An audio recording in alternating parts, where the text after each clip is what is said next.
사람들은 이 땅에 살기가 너무 바빠서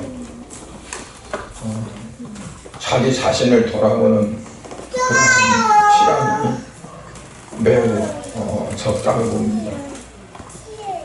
눈을 부릅뜨고 살아야 살지 어떻게 그렇게 살아갈 수 있느냐. 그래서 계속 앞만 바라보고 나아가는 그러한 사람들도 많이 있습니다. 그러나 오늘 우리가 이 말씀을 통해서 다시 한번 우리 자신들을 돌아보고, 그리고 하나님 앞에 내가 바로 서 있는지, 또 내가 있는 그 위치가 참으로 올바른 위치에 서 있는지를 돌아보는 시간이 되었으면 좋겠습니다.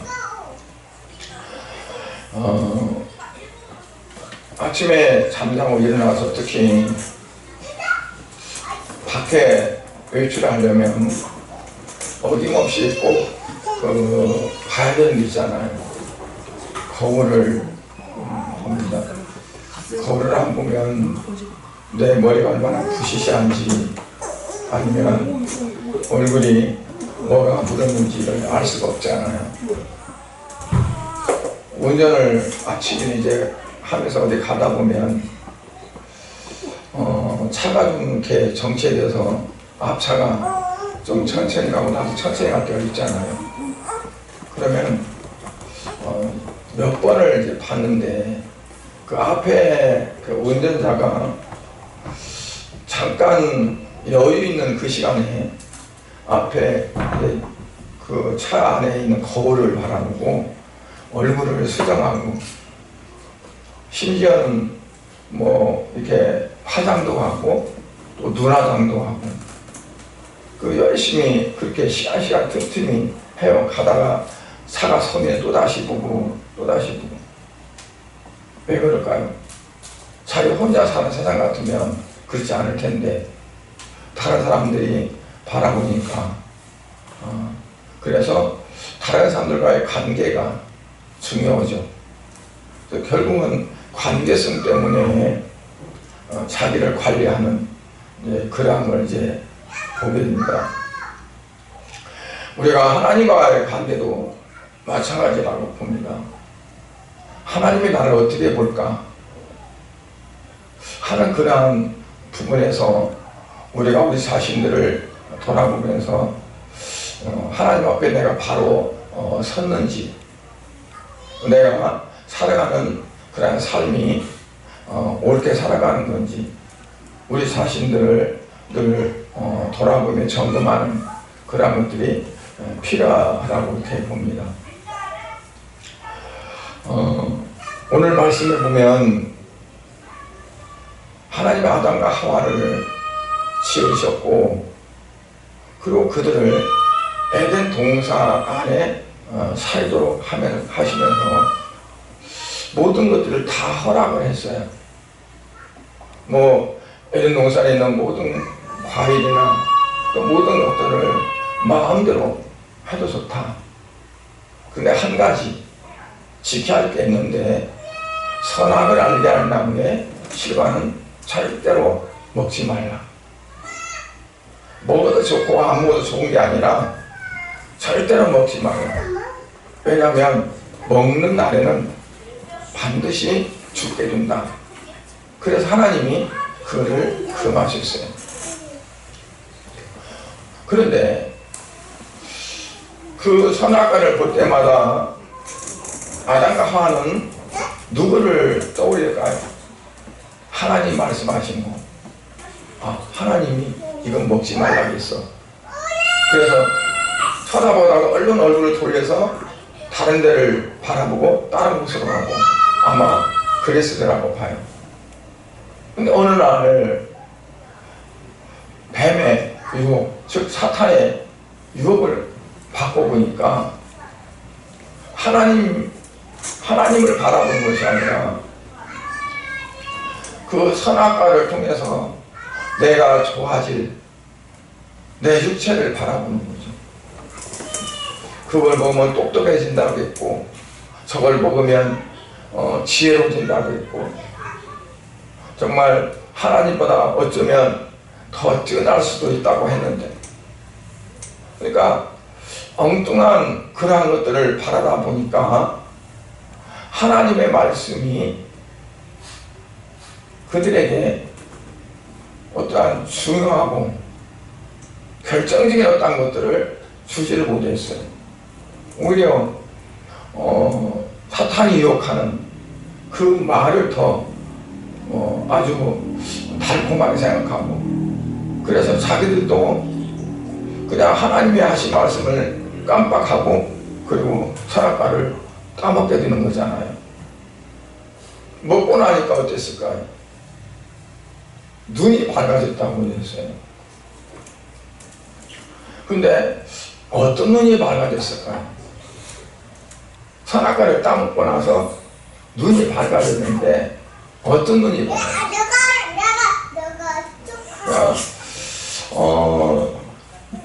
선과 악을, 그러니까 선과 악을 보는 그 눈이 밝아진 거예요. 선과 악은 사람들이 그거를 구분할 필요가 없었어요. 하나님이 하시는 거 있지. 그러니까 선과 악은 하나님 속 안에 있어요. 하나님의 선하다면 선한 거고, 하나님의 악하다면 악한 거고. 그래서 사람들은 하나님 말씀대로만 살면 됐어요.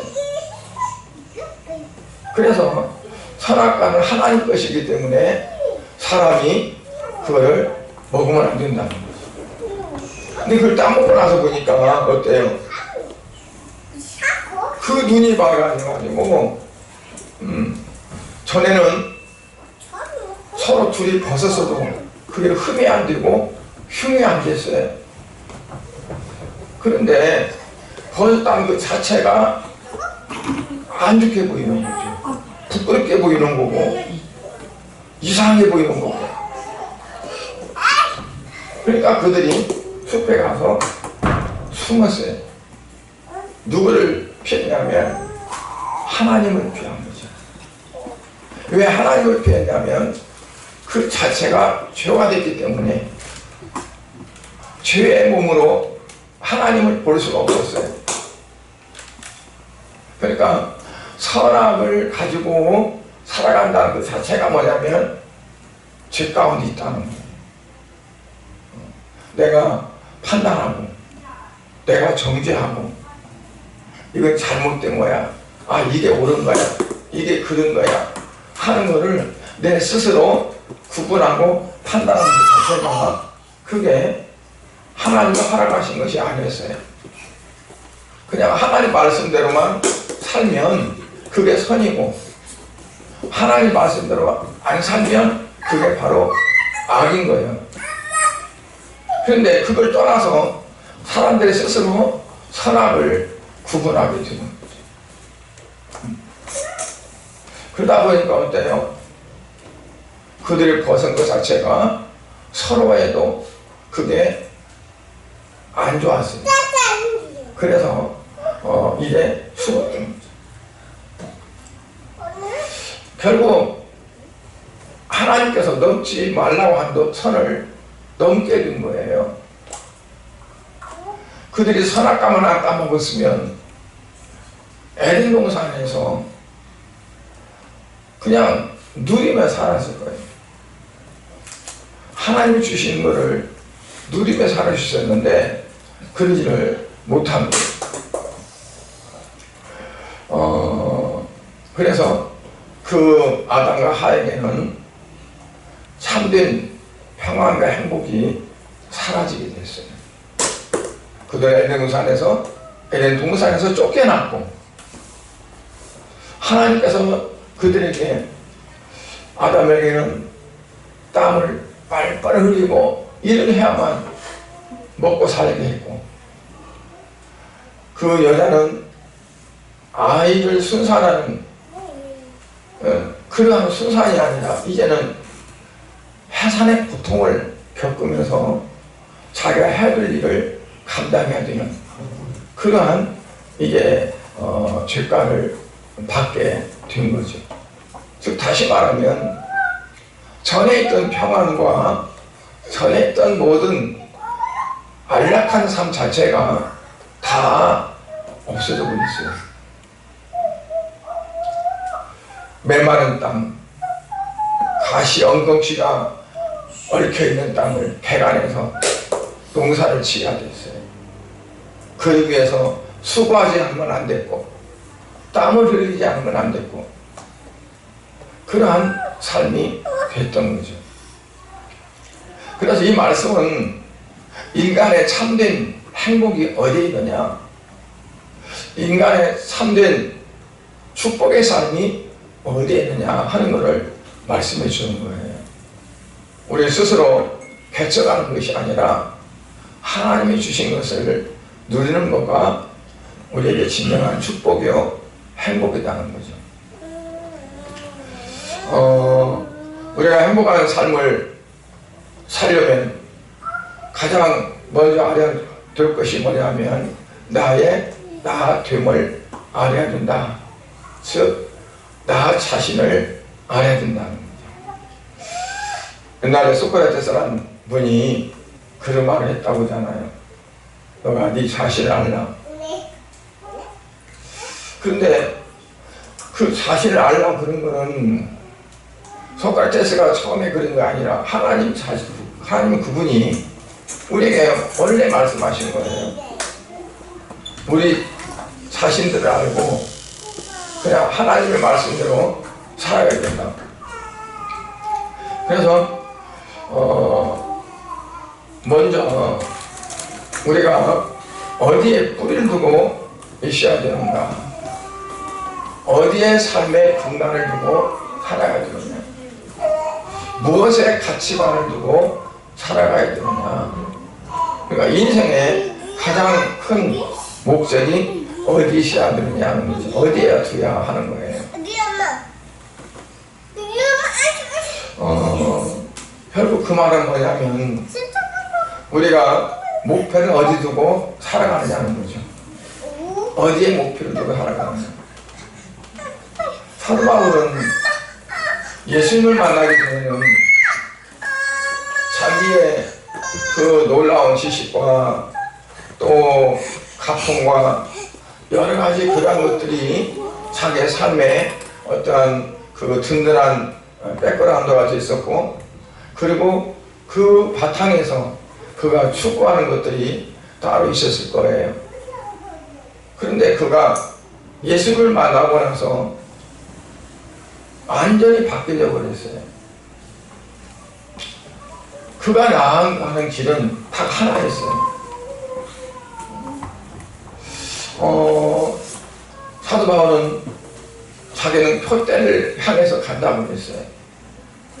그 표대는 인간적인 세상에서 주는 표대가 아니었고 십자가를 통해서 주시는 그런 표대가 사도 바울의 표대가 됐던 거죠. 그러니까 우리 특별히 성도들은 어디에 목표를 두고 살아가느냐. 이 땅에서 우리가 물질적인 세계에 살아가니까 어쩌면 물질적인 것들이 목표가 될지도 몰라요. 옛날에 개척하고 나서 얼마 안 됐을 당시에 열심히 신앙생활하는 성도들이 있었는데 어떤 성도가 목표를 딴 데다 세우더라고요. 한 해에 그때 당시에 1,000만 원을 이제 모으기 위해서 한 달에 얼마씩 적금하는 거. 그러니까 1년 목표가 1,000만 원이었어요. 그러니까 모든 삶이 다 절제가 되는데 그것 때문에 절제가 되는 거예요. 그것 때문에 다 모든 것들이 다 집중이 되는 거예요. 그러다 보니까 하나님과의 관계가 잘 안 되더라고요. 하나님과의 관계가 먼저 우선이 되어야 하는데 그게 부차적인 것이 되어버려 버리니까 그게 잘 안 됐어요. 그래서 결국 참 안 좋은 결과가 되어졌는데 이제 제가 바라보면서 그래요. 우리 성도들이 어디에 목표를 두고 살아갑니까? 그러니까 어떤 세상적이고 인간적인 중심, 물질적인 가치관에 목표를 두다 보면 하나님과 관계는 소홀해질 수밖에 없어요. 멀어질 수밖에 없어요. 그러면 우리가 궁극적으로 가장 중요시해야 될 그런 부분들이 망가지는 것이 되어지죠. 그러니까 나의 됨을 알아야 한다는 것은 하나님의 자녀로서 하나님의 백성으로서 어디에 뿔을 두고 살아야 할 것인가 하는 것을 우리가 생각해야 된다는 것을 말씀해 줍니다.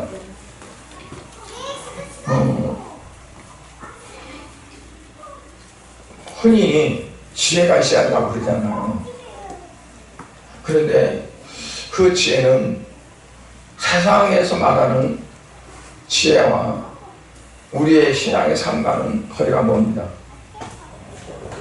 세상의 지혜를 쫓아가다 보면 신앙은 멀어집니다. 하나님이 주시는 지혜를 받아야 돼요. 하나님이 주시는 지혜는 어떤 거냐면 하나님과의 관계 속에서 어떻게 잘 살아야 될까를 가르쳐 줍니다.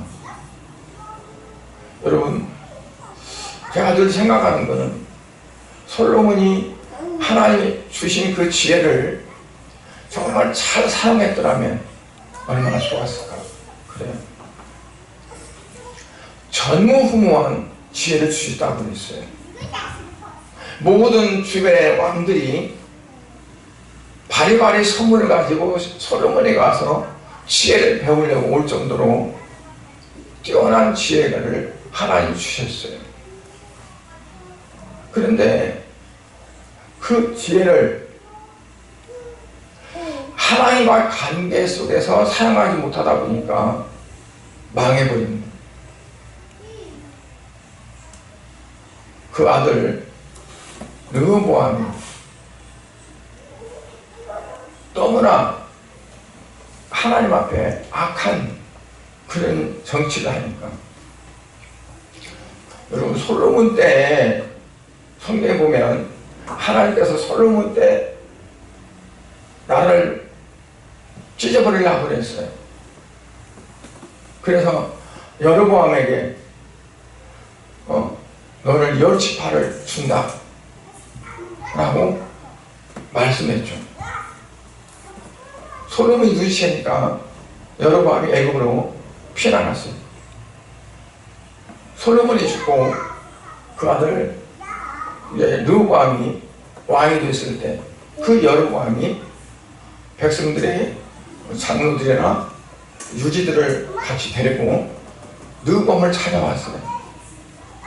당신은 당신 아버지 솔로몬처럼 백성들을 쥐짜지 말고 백성들을 위해서 정치를 한다면 우리가 적극적으로 돕겠다.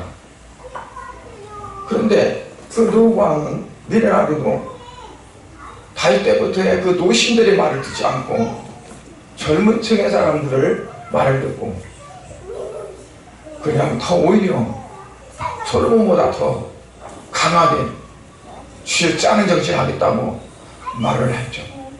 그래서 여로보암이 우리는 다윗의 집과 아무 연관이 없다 그러고 10지파를 데리고 이스라엘을 북쪽에 세우게 됐어요. 그러니까 솔로몬 때부터 하나님은 그 유다를 이스라엘을 그냥 찢으려고 그랬어요. 근데 그 아버지 다윗 때문에 하나님께서 그 솔로몬 때는 하지 않는다고 그랬어요. 차라리 솔로몬이 그 지혜를 안 받았으면 어땠을까 하는 생각을 해요. 하나님이 주신 것을, 그거를 하나님과 관계에서 사용하지 않고 세상적이고 참 육신적인 어떤 그런 부분에서 그걸 사용하다 보니까 잘못한 거죠. 그래서 우리가 내가 하나님이 주신 여러 가지 은사, 하나님 주신 여러 가지 그런 것들을 욥이 말한 것처럼 우리가 우리 것이 하나도 없잖아요. 다 하나님 주신 거죠. 그러면 그 하나님 주신 것을 어떻게 사용할까? 누구를 위해 사용할까? 그 목적과 목표가 얼마나 중요한가 하는 것을 이제 생각하게 됩니다. 그래서 하나님이 없는 지혜는 진짜 지혜가 아니다. 하나님 없는 지혜라는 것은 하나님과 관계 속에서 추구하는 그런 지혜가 아니면 지혜가 아니다는 것. 왜냐하면 오히려 그것 때문에 더 나빠질 수 있고 오히려 그것 때문에 더 망할 수 있으니까.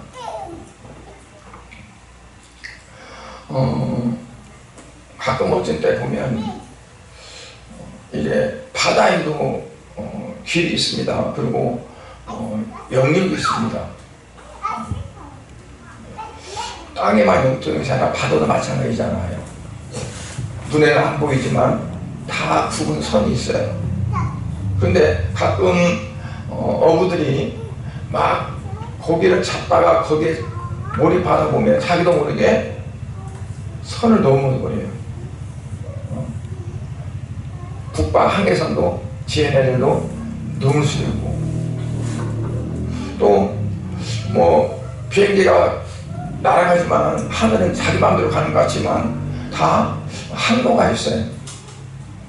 그 잘못해서 허가 없이 나무 염두에 들어가면 곤란해져요. 그러니까 우리도 마찬가지로 성도들도 그냥 자유롭게 살아가는 것 같지만 하나님께서 우리에게 주신 그러한 루트가 있어요. 지켜야 될 게 있어요. 시편 1편에 보면 복인의 사람은 어떻게 악인의 꾀에도 따르지 말고 죄인의 길에도 서지 말고 오만한 자의 자리에도 앉지 말라. 그러니까 어떻게 해야 될 그러한 어디 있어야 될 그러한 위치가 있는 거죠. 그래서 그걸 가리켜서 좌표라고 말해요. 이제 그 하사관학교 훈련받을 때 그런 것도 해봤어요. 좌표가 있어요. 좌표 하나만 딱 받으면 콤파스를 가지고 위치를 찾아가요. 바위 뒤에다 숨겨놓고 찾아오라고 그래. 그러면 그걸로 보면서 가서 탁 캐내서 찾아와요. 넓은 그러한 산인데 그 좌표만 가지고 이렇게 찾아가는 훈련을 해요. 그거는 딱 정해져 있어요. 움직이지 않아요. 좌표는. 하나님이 우리에게 주신 좌표도 있다고 우리에게 생각해야 돼요. 뭐냐면 내가 서 있어야 할 자리. 아담은 그 숲속에 숨어있는 그곳이 있어야 할 자리가 아니에요. 왜 그곳에 들어갔느냐? 하나님 말씀을 거역하고 선악과를 따먹고 즉 하나님 앞에 죄를 범해서 하나님을 피하기 위해서 그 숲속에 들어가 있는 거잖아요. 네가 왜 거기에 있느냐? 내가 벗었으므로 부끄러워서 여기 숨었습니다. 누가 너들을 벗었다고 하더냐? 누가 너희들 스스로 본 거잖아요. 근데 왜 어떻게 스스로 전에는 안 보이던 것이 보였을까? 그들 속에 죄가 들어가니까 그런 거죠. 그러니까 서 있는 자리가 잘못된다는 건 뭐냐면 벌써 그 안에 다른 것들이, 죄의 의식들이 들어가 있다. 그래서 하나님을 피하는, 하나님과 관계에서 멀어져서 하나님을 떠난 어떤 그 음침한 그런 곳으로 들어가는 거예요. 그래서 우리가 건강한 신앙을 가지고 있다면 어떨까요? 항상 하나님 앞에 있는 그 삶이 되어져야 됩니다. 하나님 앞에서 나를 보이고 하나님의 얼굴을 향하고, 그러니까 성경에 보면 하나님께서 복을 주시고 은혜를 주시는 것은 하나님의 얼굴이 향하느냐 향하지 않느냐 그렇게 이제 표현을 해요. 하나님의 얼굴을 돌렸다 그러면 은혜가 끝난 거예요. 근데 하나님께서 그 얼굴을, 민수기 6장에 보면 그렇죠.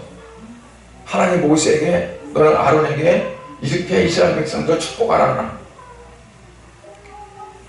여호와는 네게 복을 주시고 그리고 너를 지키시기 원하며 여호와는 그 얼굴을 네게 비추사 네게 평강 주시기 원하고 여호와는 그 얼굴을 네게 향하여 두사 은혜 베푸시기를 원하노라. 그러니까 하나님이 그 얼굴을 향해 두시고 하나님이 은혜 주시고 평강을 베푸시고 복을 주시는 거죠.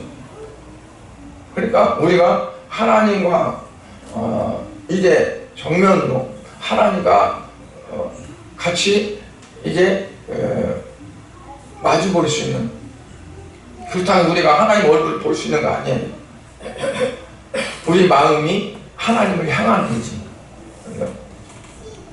그래서 우리는 항상 세상을 향하는 것이 아니라 하나님을 향해서 우리 마음이 그렇게 고정되는, 그게 바로 우리의 자폐가 되어야 된다는 겁니다.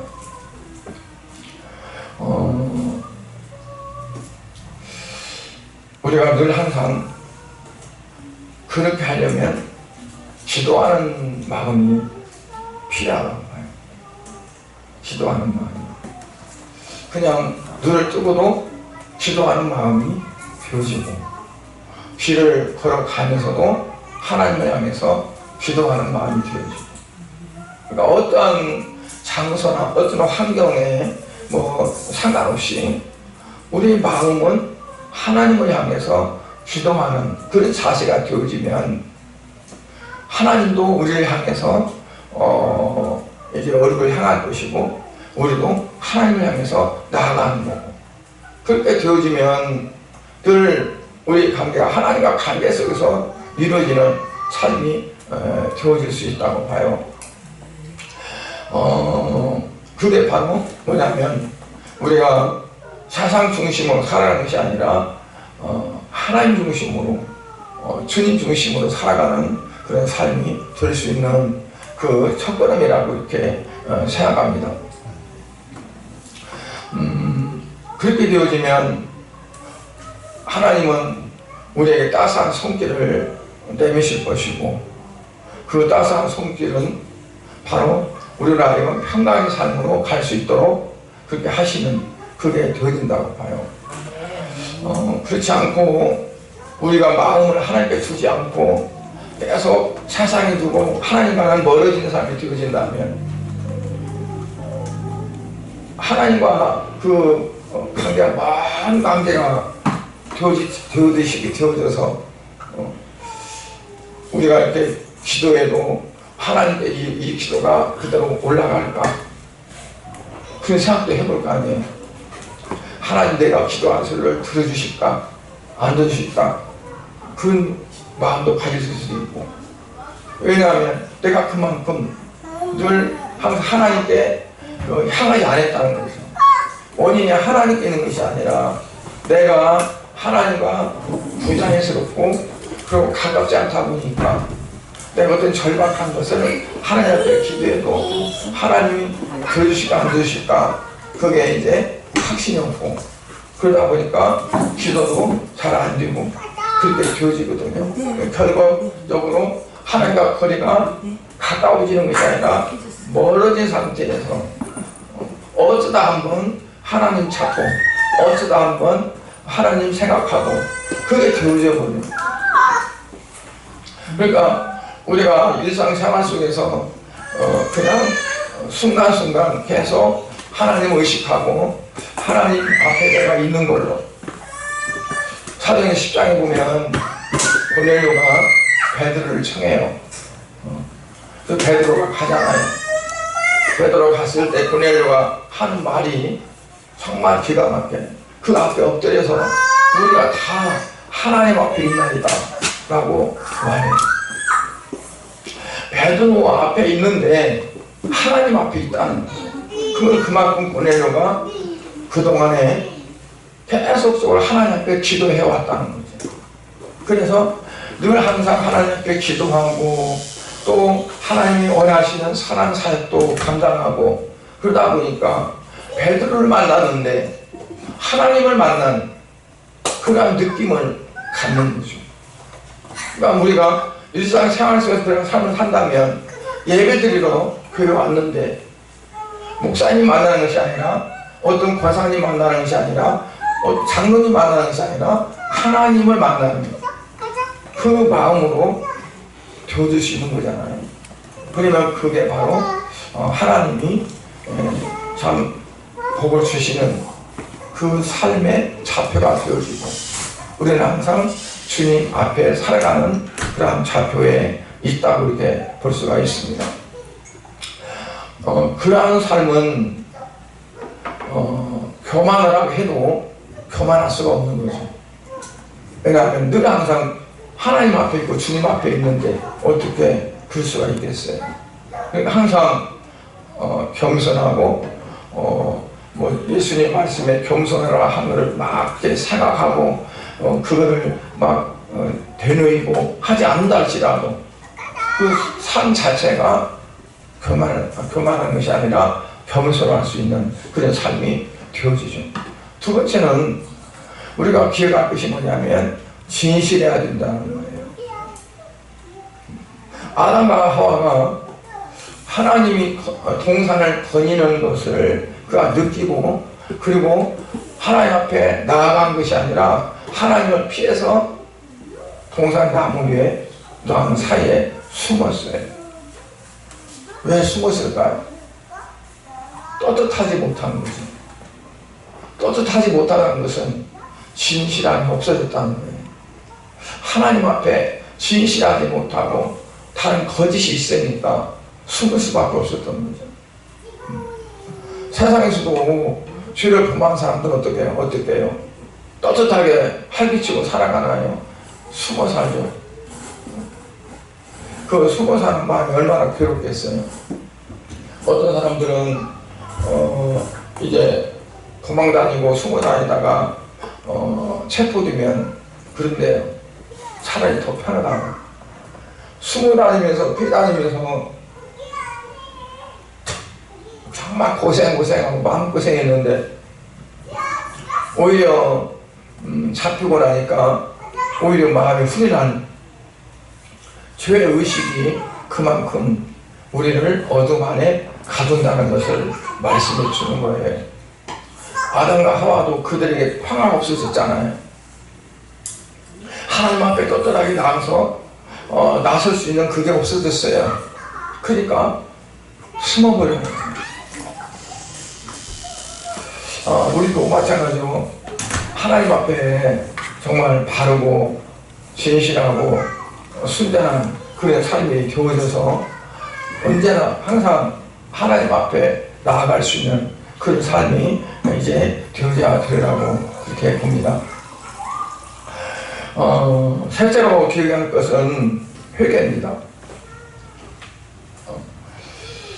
그렇게 잘못됐으면 그걸로 끝나버릴까요?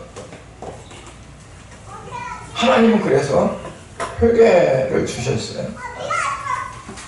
우리에게 어떠한 잠깐의 잘못이나 또 하나님을 회피하는 그러한 참 진실을 왜곡하는 그러한 죄를 범했다 할지라도 회개할 수 있는 기회를 주셨어요.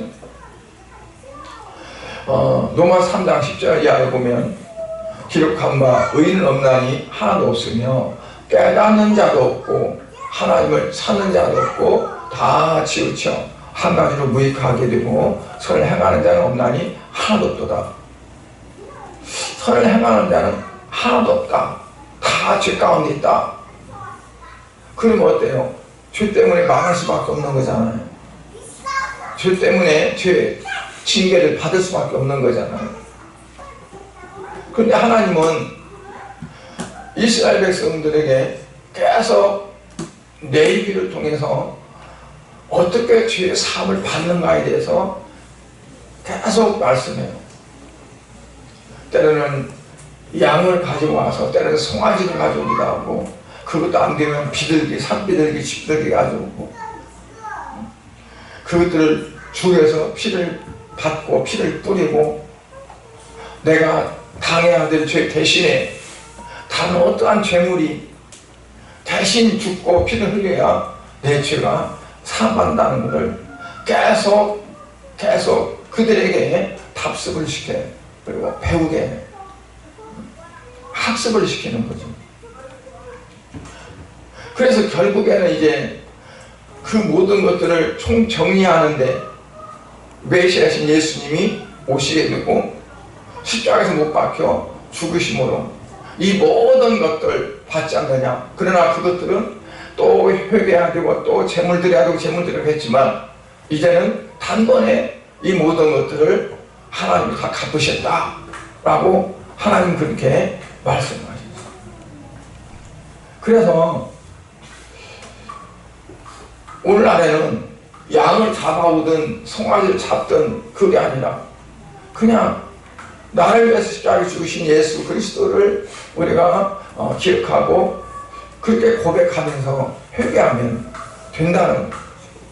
그래서 요한일서 1장 9절에 보면 만일 우리가 우리 죄를 자백하면 회개하면 그는 믿으시고 의로우사 우리 죄를 사하시며 우리를 모든 불의에서 깨끗게 하실 것이오 그랬어요. 예수님 오시기 전에 700년 전에 이사야 선지자도 그랬어요. 너희 죄가 수은 같을지라도 흰눈처럼 신혼같이 붉을지라도 양털처럼 희게 해주신다고 그랬어요. 그러니까 동에서 서가 먼 것 같이 그 죄가를 다 멀리 하신다고 했고, 그래서 그 모든 죄를 어떻게 그에게 다 담당시켰더라. 우리는 다 양 같아서 그렇다 행하여 각기 제 길로 가서 죄를 지었거늘 하나님은 우리의 그 모든 죄악을 그에게 다 담당시키시고 예수님께 담당시켜서 예수님이 지게 하시고 우리를 다 그 죄사함을 갖게 하셨다. 그러니까 우리는 그 예수님의 십자가의 보혈의 공로를 믿고 회개만 하면 된다는 거죠. 그러면 그게 다 사함받는다. 얼마나 감사한 거고 얼마나 축복이야. 첫째는 하나님 우리를 구원하시는 축복인가 동시에 또 우리가 이 땅에 살면서 너무 연약하고 너무 부족해서 우리가 어쩔 수 없이 죄를 칠 수밖에 없을 때에도 우리가 하나님 앞에 진정으로 회개하면 하나님이 그걸 다 사해 주시고 용서해 주신다고 했는데 그것처럼 더 큰 축복이 어디 있겠어요. 때로는 우리가 물질적인 것 때문에 더 정말 하나님 앞에 기도하고 세상적인 것 때문에 매이지만 그러나 그것들은 어차피 우리가 이 땅에 떠날 때에는 다 놓고 가는 거고 벗어버리는 건데 가장 중요한 것은 하나님이 나를 받아주신다. 하나님이 나를 의롭다 하시고 받아주신다는 그 자체가 얼마나 귀하고 중요한 거냐는 거지. 다시 또 하나님의 칭찬받고 승선된 자였지만 그가 죄를 졌잖아요. 남의 하늘을 빼앗아서 자기 하늘로 만들고 그걸 합리화시키기 위해서 그 남편을 전장터에 보내서 죽이고 그리고는 이제 다 잊어버렸다고 생각하고 있었는데 하나님은 나단 선지자를 통해서 그가 깨닫게 하고 그가 알고 나서 눈물로 밤마다 하나님 앞에 회개하고 그 죄를 벗어나기 위해서 얼마나 통곡하면서 몸부림쳤어요. 그래서 오늘 10절에 보면 하나님이여 내 속에 정한 마음을 창조하시고 내 안에 정직한 영을 새롭게 하소서. 내 마음에 정한 마음을 창조하시옵소서. 내 안에는 정한 마음, 깨끗한 마음이 없습니다. 그러니 내 안에 깨끗한 마음, 정한 마음을 하나님 만들어 주십시오. 그리고 또 뭐래요? 정직한 영을 새롭게 하소서. 내 안에 정직한 영으로 새롭게 해달라는 거죠. 내 영이 새롭게 해달라는 거죠. 12절에도 그래요. 나를 주 앞에서 쫓아내지 마시며 주의 성실을 내게서 거두지 마소서. 주의 구원의 즐거움을 내게 회복시키시고 자원하는 신령을 주사 나를 붙드소서. 나를 전처럼 하나님 앞에 설 수 있도록 그렇게 해주십시오. 내 추악한 죄를 회개합니다. 어쩔 수 없이 하나님 앞에 나아가는 거죠. 찬송하는 인내하신 구세주여, 나의 모든 것, 나의 부르사, 그러니까 나의 그 모든 죄를 사옵소서. 그러니까 우리가 그처럼 정말 나의 연약하고 하나님 앞에 바르지 못했고 정말 하나님 앞에 지은 그 모든 죄를 다 적나라하게 하나님 앞에 펼쳐놓고 하나님 앞에 회개하고 그리고 새롭게 새로운 영으로 거듭나갈 수 있도록 하나님 앞에 기도하는 그 기도가 우리에게 절실하게 필요하다는 것을 말씀합니다. 죄인의 마음속에요 결코 평강 없기 때문에 그렇습니다. 만약 우리가 우리 죄를 자백하면 저는 미쁘시 의로우사 우리 죄를 사하시며, 회개는 잃어버렸던 진실과 기쁨도 회복시켜 주신다는 거죠. 그런데 아담을 보면 아담의 회개한 내용이 없더라고요. 그러니까 보면 10절에 보면 그래도 내가 동산에서 하나님의 소리를 듣고 내가 벗었으므로 두려워하여 숨었나이다. 그러니까 네가 어디 있느냐 부르는 것은 하나님 어디 있는지 몰라서 그런 것이 아니라 결국은 죄를 회개하고 자복하게 하기 위해서 그런 거잖아요. 그럼 네가 어디 있냐 그러면 내가 죽을 줄 알았습니다. 하나님이 이렇게 먹지 말라는 것을 내가 그냥 따먹었습니다. 용서해 주세요. 그래야 하는데 그냥 벗어서 부끄러워 숨었다고 그런 거잖아요. 그러니까 하나님이 원하는 거는 그 죄를 회개하고 다시금 하나님 앞에 설 수 있는 그 자리가 되기를 원하는 거예요. 우리를 때로는 질책하고 힘들게 하는 것도 마찬가지죠. 여러분, 이스라엘, 북쪽 이스라엘과 남쪽 유다가 그들이 다 아수르의 바벨론에 멸망했어요. 하나님께서 그들을 멸망시켰어요. 포로로 잡혀가게 했어요. 왜 그런 줄 아세요? 그들을 회개시키고 돌이켜서 하나님의 참된 백성으로 만드시려고 했어요. 그들을 내버리려고 하신 것이 아니에요.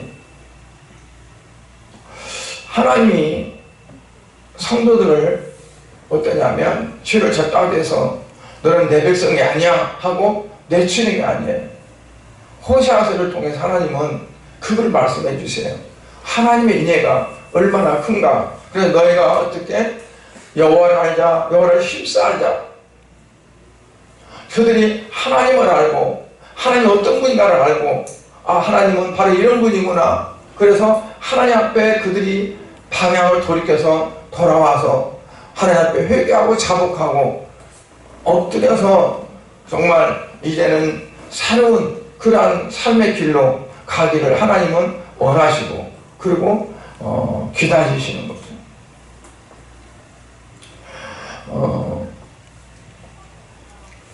하나님은 우리를 사랑하시기 때문에 회개할 수 있는 기회를 주셨어요. 어떤 죄는 되고 어떤 죄는 안 되고 그렇게 가름하지 않고 하나님은 회개하는 기회를 주셨어요.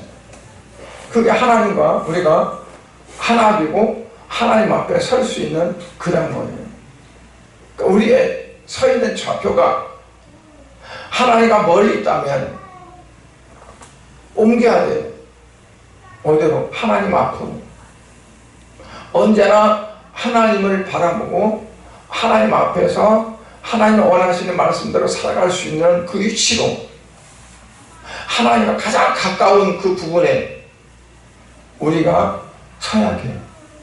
그래서 하나님께서 그 얼굴을 향해는 은혜와 평강의 그 축복을 우리가 받고, 우리는 하나님 앞에 날마다 나아가서 기도하고 하나님 앞에 또한 우리의 모습들을 보이고 할 수 있는,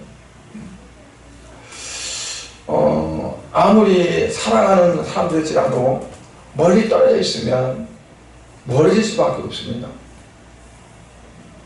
자주 눈에 보이고 그래야 사랑이 가고 정말 가까워진 거지, 멀리 있으면 멀어져요.